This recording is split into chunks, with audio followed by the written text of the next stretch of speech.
Boa noite, amigos. É uma grande alegria, é um grande prazer estar aqui com vocês, mesmo que longe, mas próximos em coração, em sintonia. Amigos, antes de nós começarmos a nossa exposição, nós vamos fazer a nossa prece de abertura. Então eu convido você que está aí me assistindo para que a gente possa sintonizar nesse momento com Deus, com os espíritos amigos, através da prece que nós faremos agora.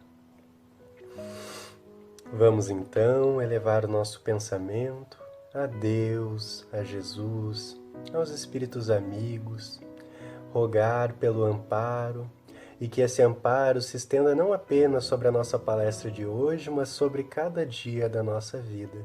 E com esse amparo possamos iniciar a palestra da noite de hoje com muita paz em nossos corações. Que assim seja. Amigos, como eu disse, é uma grande alegria. Hoje nós vamos conversar, será uma palestra, um pouco um estudo, a respeito de Sócrates e Platão, precursores do Espiritismo, precursores da ideia cristã. Amigos, quais são os livros que nós estamos utilizando como base para esse estudo, para essa palestra? A primeira referência bibliográfica e a principal que nós utilizamos é o Evangelho segundo o Espiritismo. Nós vamos nos utilizar da introdução do Evangelho segundo o Espiritismo, aonde nós vamos encontrar um item que tem exatamente este nome: Sócrates e Platão, precursores da ideia cristã e do Espiritismo. Então olhem só que interessante, amigos. Nós vamos fazer uma palestra baseada em um item da introdução do Evangelho. Geralmente nós fazemos palestras, nós estudamos os capítulos e não nos detemos tanto na introdução, e isso não é um ato muito legal. Nós vemos muitas pessoas, por exemplo, que ao começar a ler uma obra, pulam a introdução. Pessoas, por exemplo, que vão ler o Livro dos Espíritos e pulam a introdução e vão direto para as perguntas, porque na visão delas as perguntas são muito mais interessantes, são muito mais legais, digamos assim. Só que ao pularem a introdução, elas acabam perdendo uma parte muito grande, uma parte riquíssima. Perdem-se conceitos que serão muito importantes para o entendimento do restante do texto. Quando nós lemos a obra Gênese, que é extremamente rica em conceitos e em elucidações científicas, nós percebemos que até mesmo as notas de rodapé que o nosso Allan Kardec escreve são de extrema importância para o entendimento do texto, para o desenvolvimento do texto. Então, relembrando, nós estamos aqui baseando principalmente a nossa palestra, a nossa exposição, o nosso estudo neste item da introdução do Evangelho segundo o Espiritismo. Outra obra que nós nos utilizamos, amigos, é esta obra do venerando Espírito Emmanuel, que é o livro A Caminho da Luz, que vai nos trazer diversos conceitos, diversas fundamentações históricas, sociológicas, filosóficas e até mesmo biológicas a respeito da formação do planeta, a respeito das civilizações e inclusive da Grécia Antiga, abordando a temática de Sócrates e Platão. Uma outra obra, nós estamos utilizando de bastante livros, uma outra obra que nós vamos nos utilizar é este livro aqui, que é do médico e espírita, psiquiatra Leonardo Machado, que é o romance filosófico intitulado Os Últimos Dias de Sócrates. Então nós vamos utilizar muito deste livro aqui também. E por fim, o último livro que nós vamos nos utilizar para fundamentar historicamente, utilizando a visão de um cientista encarnado, agora já desencarnou, mas durante a sua encarnação ele escreve a sua obra, que é o Giovanni Reale, que foi filósofo e historiador de filosofia na Itália. E ele nos deixou diversas enciclopédias de filosofia. E nós vamos nos utilizar a primeira enciclopédia dele, que é a História da Filosofia Pagã, certo? Que vai nos narrar um pouco da filosofia clássica, a filosofia grega, certo, amigos? Nós vamos nos utilizar dessa base, dessa referência, porque como nos diz Emmanuel, nos primeiros capítulos do livro A Caminho da Luz, os nossos cientistas são frequentemente assistidos pelos bons espíritos. Então essas são as 4 obras que nós vamos nos utilizar para o nosso estudo de hoje. Eu convido vocês, então, para que a gente possa começar, então, o nosso assunto. Então, amigos, quem foram Sócrates e Platão? Vamos começar primeiro com uma breve explicação, um breve resumo. Nós sabemos que a vida dos dois é extremamente extensa, extremamente rica também, e muitos detalhes com certeza são perdidos durante um resumo. Mas fica o convite para que você que está aí me assistindo, caso ainda não conheça a vida destes dois filósofos, possa, após essa palestra, aprofundar mais os seus conhecimentos, inclusive utilizando-se das obras que nós indicamos no início da exposição. Então, amigos, Sócrates foi um filósofo que viveu no século V a.C., no quinto século antes de Cristo, mais ou menos uns 400 e poucos anos antes da vinda de Jesus. Então, já faz bastante tempo, bem dizer, uns 2.400 anos atrás. Sócrates viveu no período que muitos historiadores chamam de Grécia Clássica, um período clássico da Grécia Antiga. Sócrates, como filósofo, ele vai dizer uma coisa muito interessante para que a gente possa entender um pouco da sua filosofia.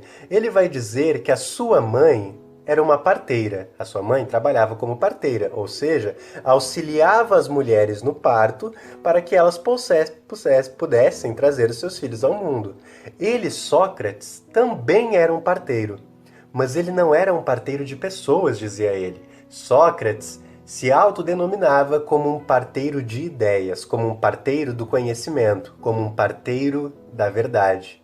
Sócrates e o seu método conhecido como dialética socrática, ou também conhecido como maiêutica, através dessa metodologia, ele conversava com as pessoas e mostrava para elas que muito daquilo que elas achavam que elas sabiam, na verdade não era verdade ou era uma coisa insustentável.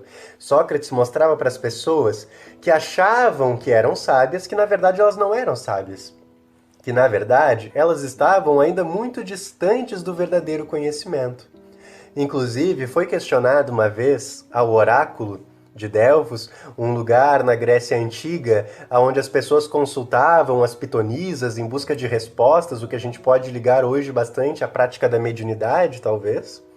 E lá, certa vez, perguntaram ao oráculo quem era o homem mais sábio da Grécia Antiga. E o oráculo respondeu que o homem mais sábio da Grécia Antiga era Sócrates.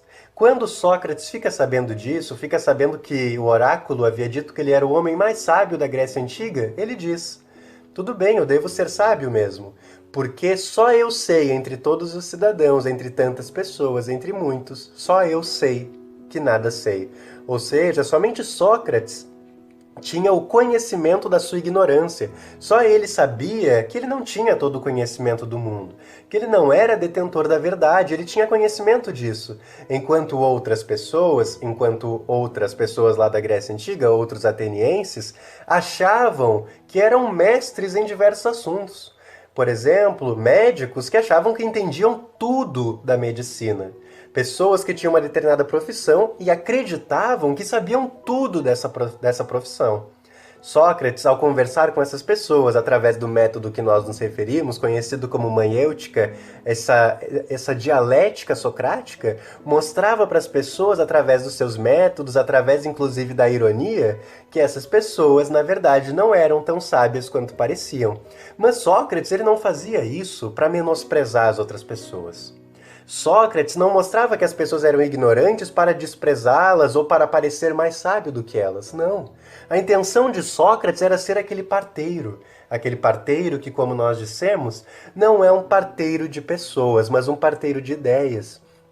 Então ele ia conduzindo a pessoa que estava conversando com ele em busca da verdade. Iria fazendo perguntas, iria fazendo algumas indagações, tentando fazer com que a pessoa visse que aquilo que ela acreditava, que eram as respostas certas, muitas vezes eram coisas que não se sustentavam, eram coisas contraditórias.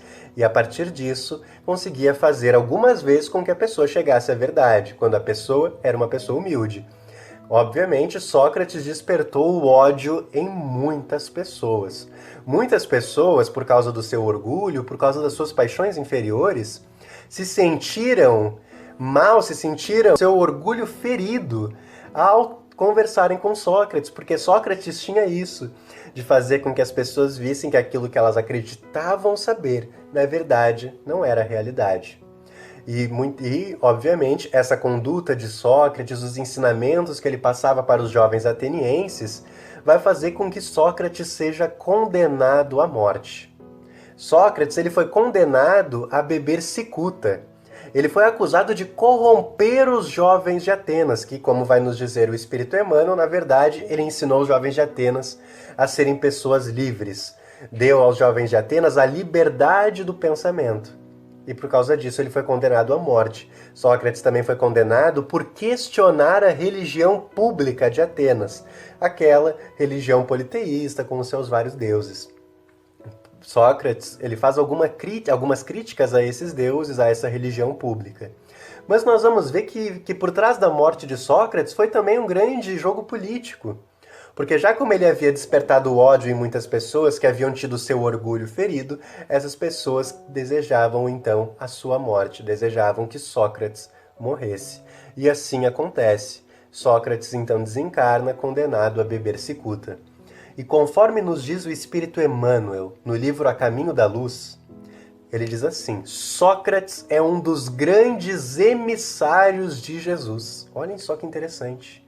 O Espírito Emmanuel nos diz que Sócrates, o Espírito Sócrates, encarna na Terra para preparar o terreno social, filosófico e espiritual para a vinda de Jesus. Então olhem só que interessante.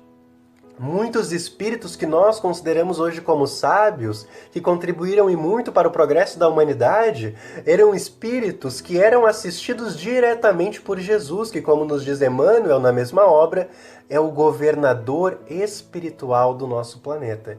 Então Sócrates ele encarna na Terra para preparar o terreno, para ser, como está no nosso título, um dos precursores da ideia cristã e também da ideia espírita. E quem era Platão? Aqui nós estamos trabalhando num resumo extremamente breve. Como eu disse, as questões das suas biografias são muito mais extensas. Mas resumindo, quem foi Platão? Se nós vimos que Sócrates também era um espírito de uma alta envergadura espiritual, quem era Platão? Seria ele também um espírito muito evoluído, assim como Sócrates? Primeiro, é importante nós salientarmos que Platão foi discípulo de Sócrates. E, inclusive, nós só conhecemos Sócrates através de Platão. Porque assim como Jesus, olhem só que coincidência, talvez, coincidência entre aspas, Sócrates, assim como Jesus, não escreveu nada. Tudo o que nós sabemos a respeito de Sócrates, nós sabemos através dos escritos de Platão, através do livro República, o livro Fédon, entre diversos outros, aonde nós vamos encontrar diálogos aonde Sócrates é uma das personagens. E nós temos também outros filósofos que também escrevem a respeito de Sócrates. E é somente através desse intermédio é que nós conhecemos a figura de Sócrates. E Platão, então, era um de seus discípulos. E o fundador da metafísica, como nós vamos ver mais adiante ao longo da nossa exposição. De acordo com o Espírito Emmanuel, o filósofo Platão, ele também era um espírito de uma grande evolução espiritual, porém não tanto quanto a de Sócrates, não possui uma evolução tão grande quanto o espírito de Sócrates. Por isso nós vamos encontrar algumas ideias em Platão, por exemplo, ideias políticas, ideias em relação aos escravos, que não condizem muito com o espírito de uma certa envergadura espiritual. Mas mesmo assim, se trata de um espírito muito evoluído e que veio também preparar, junto com o Sócrates, o terreno para a chegada do cristianismo e, posteriormente, a chegada do espiritismo. Então, como nós vimos, amigos, Sócrates e Platão foram dois espíritos que encarnaram na Terra, filósofos durante a Antiguidade Clássica, mais ou menos lá no século V a.C., e que foram precursores da ideia cristã e também do espiritismo. Mas qual é a relação que existe entre a filosofia socrática e platônica e os ensinamentos do cristianismo e os ensinamentos espíritas? Aonde que é possível ver essa relação, essa ligação? E para isso, amigos, eu gostaria de contar para você que está aí me ouvindo duas histórias. Ou melhor, a gente também pode chamar elas de duas parábolas, que são histórias fictícias, mas que possuem uma interpretação moral, que possuem um ensinamento moral que alcança aquele que está lendo, aquele que está ouvindo a mensagem. Então eu vou contar essas duas histórias para você que está me ouvindo. Elas são histórias bem famosas, acredito que talvez vocês conheçam. E depois nós vamos conversar sobre quem disse essas histórias, quem são os autores dessa história e quais as interpretações delas. Mas uma coisa é muito importante, essas duas histórias possuem uma semelhança muito grande. A primeira delas é a alegoria da caverna. É a primeira história que nós vamos conversar para a gente conseguir entender essa relação entre estes filósofos e o cristianismo. Na alegoria da caverna, como você está vendo nessa imagem aí que está na frente da tela, nos conta o autor que havia uma caverna muito pequena, digamos assim, aonde dentro dessa caverna haviam algumas pessoas. Essas pessoas que estavam nessa caverna, elas estavam acorrentadas, elas estavam com as suas pernas acorrentadas e com os seus pescoços acorrentados. Então elas não conseguiam se mexer, elas não conseguiam fazer muitos movimentos. E como vocês podem ver na imagem, elas estavam então no fundo dessa caverna. Essas pessoas, elas passavam a vida toda presas no fundo dessa caverna. Inclusive geração pós geração, as pessoas nunca haviam saído para fora dessa caverna. Elas ficavam presas ali durante toda a sua existência. Só que essa caverna, ela não era totalmente escura. Mais perto da entrada dessa caverna existia uma fogueira, como vocês podem ver na imagem. E na frente dessa fogueira nós vamos ver um muro de pedra, e atrás desse muro de pedra, entre a fogueira e esse muro, nós vamos ver algumas pessoas. Essas pessoas, elas não são prisioneiras. Essas pessoas, elas estão segurando algumas estátuas, como vocês podem ver. E essas estátuas, ao pegarem a luminosidade que vem do fogo, elas refletem as suas sombras no fundo da caverna. Então olhem só que interessante. Aquelas pessoas que são prisioneiras, que passam a vida toda acorrentadas no fundo daquela caverna, tudo o que elas conseguem ver são apenas essas formas. São apenas essas sombras que nada mais são do que o reflexo daquelas estátuas que estão lá perto da entrada da caverna. Só que já como as pessoas estão acorrentadas, elas não sabem que aquelas sombras são na verdade de estátuas. Por que elas não sabem? Porque elas estão acorrentadas. Elas nunca saíram daquela posição. Elas nunca conseguiram olhar de onde aquelas sombras vinham, de onde vinha aquela luminosidade. Então, para eles que cresceram naquele lugar, tudo o que existia eram aquelas sombras. Para eles, aquelas sombras eram reais. E, inclusive, aquelas pessoas que não eram prisioneiras, que estão segurando as estátuas, elas emitiam algumas vozes, alguns sons que ecoavam por toda a caverna e fazia com que as pessoas que eram prisioneiras acreditassem que na verdade eram as sombras que estavam falando.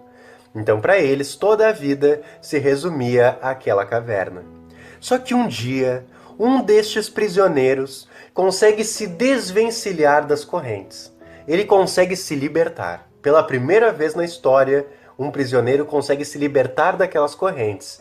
E ele então consegue sair da caverna. E antes de sair então, ele começa a despertar para esse novo mundo que ele não conhecia. Ele percebe que aquelas sombras que antes ele julgava como se fossem coisas reais, como se fossem coisas verdadeiras, na verdade não eram. Eram, na verdade, reflexos imperfeitos de outras coisas que existiam.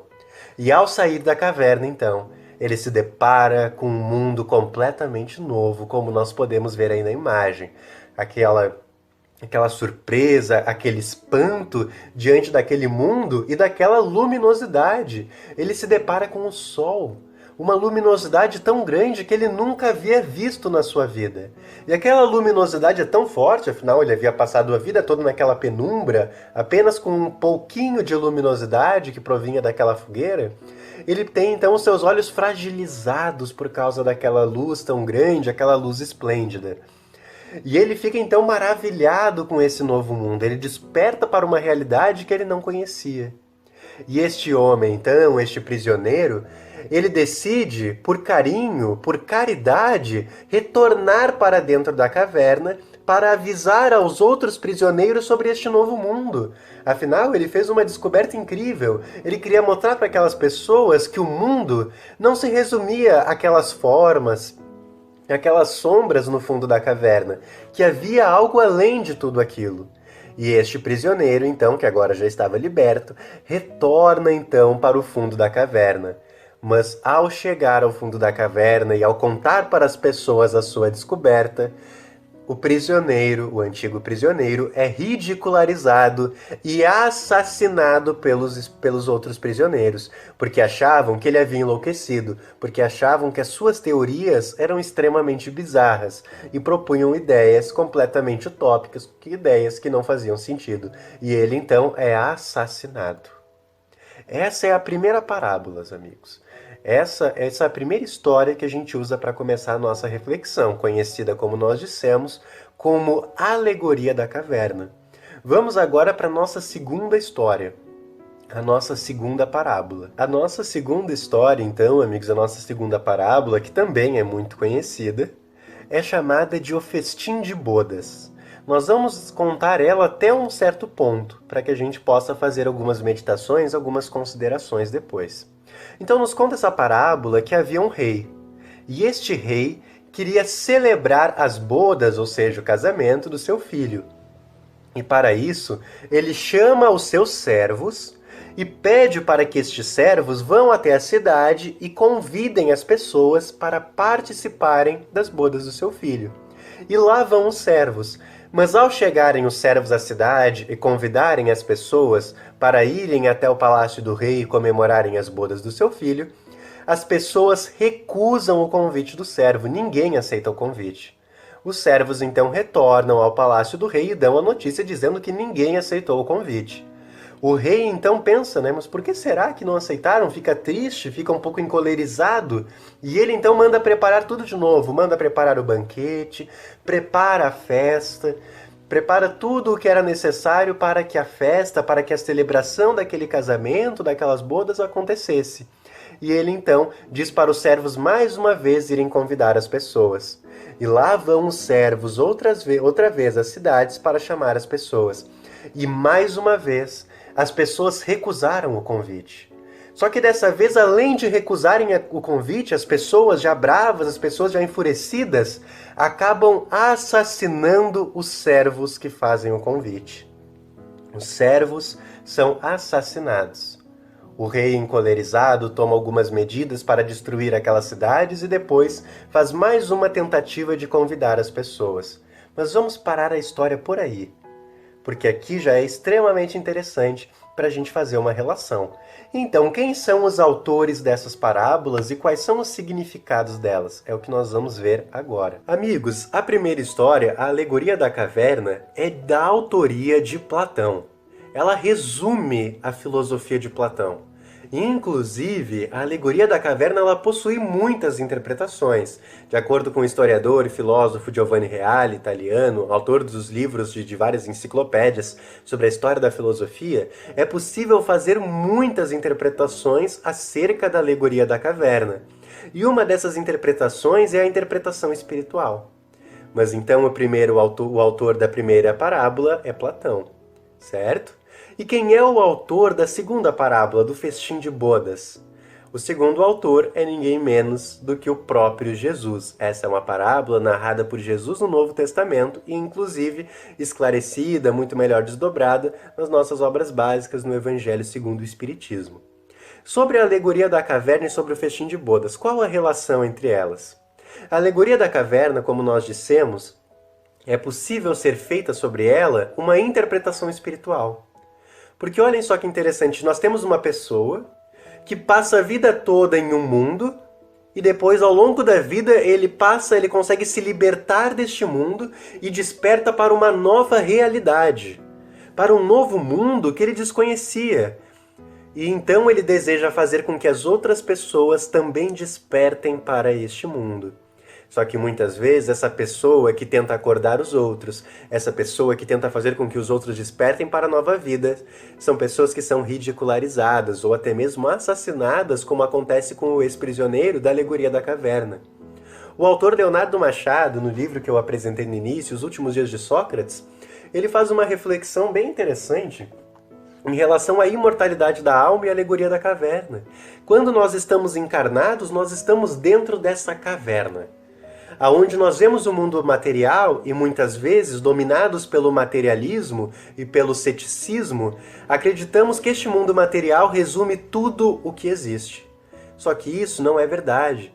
E quando nós desencarnamos, ou seja, nesse processo de libertação, que pode ser tanto o desencarne, quando nos deparamos com o mundo real, com o mundo verdadeiro, que é o mundo espiritual, ou quando nos libertamos de antigas crenças, de antigos paradigmas, e passamos através de uma razão, através de uma fé raciocinada, como nos diz Kardec, passamos a vislumbrar um novo mundo.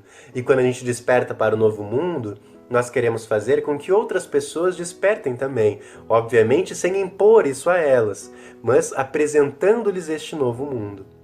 Então, olhem só que interessante como isso possui uma grande semelhança com essa interpretação espiritual. Lembrando que Platão já possuía essa crença na imortalidade da alma, inclusive da reencarnação, antecipando muitos princípios que só seriam trazidos mais tarde pelo Espiritismo no século XIX. Então, olhem só que interessante. E no Festim de Bodas a gente também vê uma coisa muito parecida, onde nós vemos o rei que nós vemos na parábola, nada mais é, dentro desse universo da simbologia, da religiosidade, do que uma representação de Deus. Os servos do rei nada mais são dos seus espíritos, dos nossos irmãos espirituais que alcançaram os mais altos níveis de evolução. E esses irmãos que já vivem nesse palácio, nesse reino de Deus, tentam vir à Terra constantemente para fazer o seu convite às pessoas para que elas também possam despertar para essa realidade, despertar para o reino de Deus que existe dentro de cada um de nós. E agora eu pergunto para você, o que acontece com essas pessoas? O que acontece com essas pessoas que tentam fazer com que as pessoas se livrem desses antigos preconceitos? Que fazem com que as pessoas tentem alcançar essa liberdade, assim como Sócrates fez com os seus discípulos, como nos diz o Espírito Emmanuel na obra Caminho da Luz. O que acontece com essas pessoas na Terra? Como nós vimos na alegoria da caverna, o ex-prisioneiro, o que acontece com ele? É ridicularizado e assassinado. O que acontece na parábola do Festim de Bodas? Os servos fazem o convite e são recusados. Numa segunda tentativa, eles fazem o convite e acabam também sendo mortos. Acabam sendo assassinados. E o que aconteceu com Sócrates mesmo, como nós havíamos visto? Sócrates foi assassinado. Então, a alegoria da caverna, Platão, quando ele escreve a alegoria da caverna, ele também está fazendo uma apologia a Sócrates, mostrando que, na verdade, o objetivo de Sócrates era libertar o ser humano, era fazer com que ele alcançasse a filosofia, essa amizade com o conhecimento, essa busca pela verdade através da razão. Quando nós vemos em relação a Jesus, o que acontece com Jesus? Um dos grandes emissários divinos, que de acordo com a questão 625 do Livro dos Espíritos, é o espírito mais perfeito que já veio à Terra. O que acontece com Jesus? Jesus é crucificado, Jesus é morto, Jesus é assassinado. Então Jesus, ao falar sobre o Festim de Bodas, ele já estava profetizando o seu próprio desencarne. Olhem só que interessante. E mais tarde, quantos outros emissários divinos? Quantos outros reveladores que não foram assassinados? Quando nós lemos o capítulo 1 da obra A Gênese de Allan Kardec, nós vemos inclusive que os cientistas também são reveladores, que nos trazem revelações acerca do mundo material. E quantos cientistas não foram assassinados ou martirizados em nome da ciência? Quando nós lembramos da Inquisição, e nós vemos quantas pessoas morreram em nome da Inquisição. Quantas pessoas que foram mortas pelos inquisidores. Nós podemos lembrar, por exemplo, de Giordano Bruno. Giordano Bruno traz para nós aquela ideia de um universo infinito, uma ideia que depois é colaborada pelo Espiritismo, e ele é morto na fogueira pela Inquisição.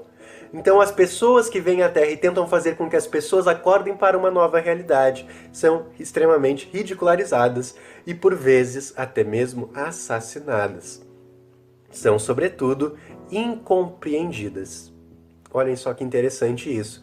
Então, a partir dessas duas parábolas, a gente já vê uma grande relação entre a filosofia socrática, platônica, a filosofia de Jesus e a filosofia espírita, que em sua essência, eliminando-se as arestas devidas, nós vamos ver que é tudo uma coisa só, que tudo possui um único objetivo, que foi se complementando, cuja ideia foi evoluindo ao longo do tempo. Certo, amigos? Lembrando que houve uma grande distância histórica entre Jesus e Platão. Ou seja, Jesus, durante a sua encarnação, obviamente que espiritualmente ele conhecia Platão e Sócrates e muitos dos ensinamentos que eles transmitiram para nós, mas durante a sua encarnação ambos não tiveram contato entre si, e mesmo assim elaboraram parábolas, elaboraram alegorias que são extremamente próximas e que possuem ensinamentos muito semelhantes. Agora, amigos, que nós já entendemos um pouco sobre quem foi Platão, sobre quem foi Sócrates, entendemos um pouco brevemente, ficando a cargo do ouvinte se aprofundar um pouco mais na biografia de Platão e de Sócrates, pois o nosso tempo aqui é extremamente curto.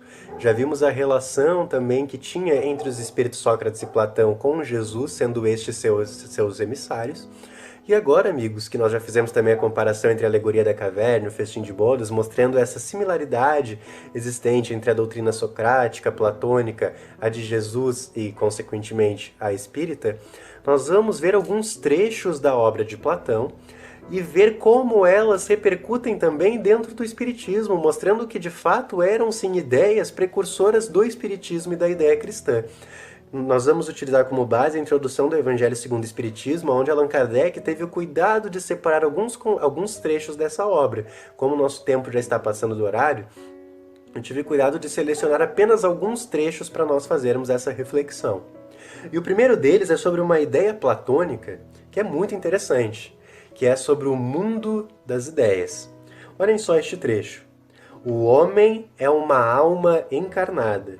Antes da sua encarnação, existia unida aos tipos primordiais das ideias do verdadeiro, do bem e do belo. Separa-se deles encarnando e recordando o seu passado, ou seja, a teoria da reminiscência, Platão discorre sobre isso nas suas obras, é mais ou menos atormentada pelo desejo de voltar a ele. Aqui Platão está falando sobre o mundo das ideias. E muitas pessoas interpretam equivocadamente o mundo das ideias porque olham para a palavra ideia comparando essa palavra como nós a entendemos hoje. Só que a palavra ideia, assim como outras palavras, foi evoluindo ao longo do tempo. Na época de Platão, a palavra ideia significava uma coisa. Hoje a palavra ideia, esse tipo de conceito mental que nós temos sobre alguma coisa, a ideia que nós temos sobre a beleza, sobre alguma profissão, sobre a política, esse conceito mais mental é algo que surge no período moderno. Na época de Platão, e até mesmo antes de Platão, a palavra ideia possuía outros significados. Na época de Platão, a palavra ideia, que também pode ser escrita também como eidos, significava formas, significava essência. Então, quando Platão fala em mundo das ideias, ele está falando em mundo das formas, mundo das essências. Nós também podemos chamar, como diz o Giovanni Reale, como o mundo da physis, o mundo da natureza real sobre as coisas. O que é esse mundo das ideias? O que é então este mundo? Este mundo das ideias é um mundo imperecível, é um mundo pré-existente, ou seja, existia antes do mundo material. Olhem só que interessante. Qualquer relação com o mundo espiritual não é mera coincidência.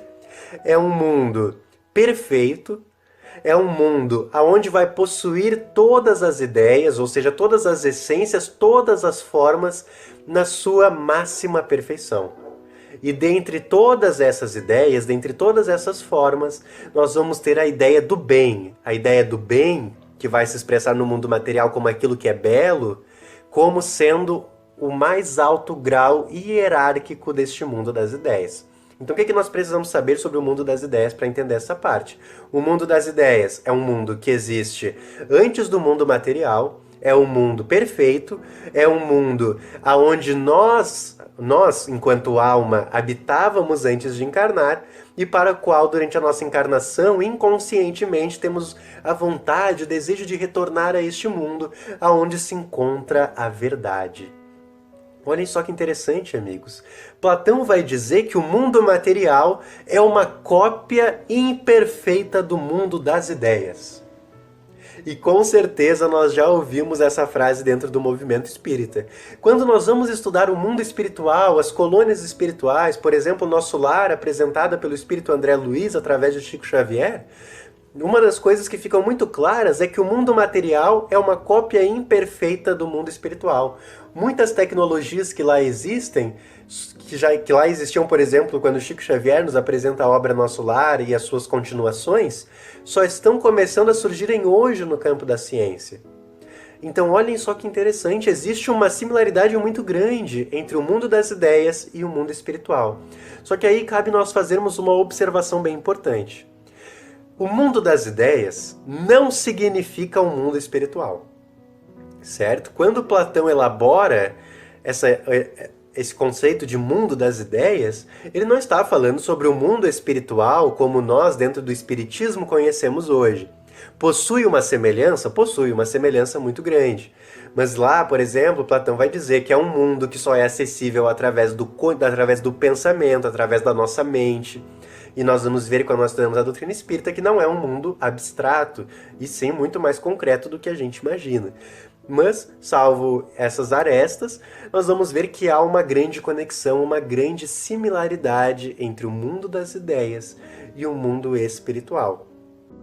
Então, amigos, qual é a contribuição de Platão, a principal contribuição, em relação ao mundo das ideias e ao espiritismo, a doutrina espírita? Através do mundo das ideias, nós temos a fundação da metafísica. Ou seja, das explicações que estão além da matéria, mostrando para nós que nem todas as respostas nós vamos encontrar apenas através das causas materiais. E é graças a essa contribuição platônica, graças a essa fundação da metafísica, é que hoje nós temos para nós, para a sociedade ocidental, muito claras as ideias de mundo espiritual, mundo material, o que é espiritual, o que não é espiritual. Então estes conceitos passam a ser introduzidos na mente ocidental a partir da metafísica de Platão. Entre essa distinção entre um mundo que seria material, este mundo sensível que nós vivemos, e o mundo das ideias, esse mundo inteligível, certo, amigos? Olhem só que interessante. Platão vai nos dizer, vai descrever na obra o seguinte. Aqui ele vai se utilizar da palavra demônios, mas é importante destacar que a palavra demônio, na Grécia Antiga, ela não significa uma entidade maligna. A palavra demônio, ou daimon, significava qualquer espírito, significava qualquer entidade, não era necessariamente um espírito ruim. A palavra demônio ela só passa a ter uma conotação negativa a partir da igreja medieval, onde a palavra demônio vai estar associada a uma entidade maligna, ao diabo e etc. Aqui a palavra demônio é empregada a espíritos no geral, certo? Por isso é importante destacar que até mesmo quando Jesus se utiliza da palavra demônio, não significava necessariamente um espírito maligno, mas qualquer ser desencarnado, qualquer espírito. Então, vai escrever Platão: os demônios que ocupam o espaço que separa o céu da terra constituem o laço que une o grande todo a si mesmo, não entrando nunca a divindade em comunicação direta com o homem. É por intermédio dos demônios que os deuses entram em comércio e se entretêm com ele, quer durante a vigília, quer durante o sono. Amigos, vocês percebem a grande relação que existe isso com a doutrina espírita? Olhem só o que Platão está dizendo aqui, que Deus interage com os seres humanos através dos seres espirituais, através dos espíritos, que ele fala demônios, mas que são as entidades espirituais. E então aqui Platão já está nos falando sobre a prática da mediunidade e sobre os contatos espirituais que, como nós sabemos, podem acontecer durante o sono, onde durante o sono nós nos desprendemos do nosso veículo físico e entramos em contato mais direto com o mundo espiritual. Então olhem só que interessante, amigos, essa grande conexão que a gente já encontra na obra de Platão. Um outro trecho bem interessante aqui para nós lermos também. A preocupação constante do filósofo, e como descreve aqui Kardec, tal como compreendiam Sócrates e Platão, é a de tomar o maior cuidado com a alma. Menos pelo que respeita a esta vida, que não dura mais que um instante. Olha só que interessante essa frase, a gente acha ela até bem parecida com o prefácio, com as primeiras páginas do livro Nosso Lar, onde o Espírito André Luiz fala que a nossa vida ela é muito rápida. Ela passa em um instante comparada à eternidade que espera a imortalidade. Do que tendo em vista a eternidade, como diz Platão aqui, desde que a alma é imortal. Não será prudente viver visando a eternidade? Platão, e nós vemos isso claramente em Sócrates, Nós vemos essa questão de nos preocuparmos muito mais com a nossa alma, com aquilo que durará para toda a eternidade, do que com o nosso corpo, que é perecível, que também exige cuidado. Mas o cuidado principal deve estar com a nossa alma, que vive para sempre. O Espírito Emmanuel já nos diz que nós devemos cuidar do nosso corpo como se fôssemos viver para sempre nele, como se fôssemos viver para sempre encarnados. E devemos cuidar de nós como espíritos como se fôssemos desencarnar amanhã. Isso já sintetiza muito bem o que nós conversamos aqui. Certo, amigos? E aqui nós vamos encontrar muitos outros trechos.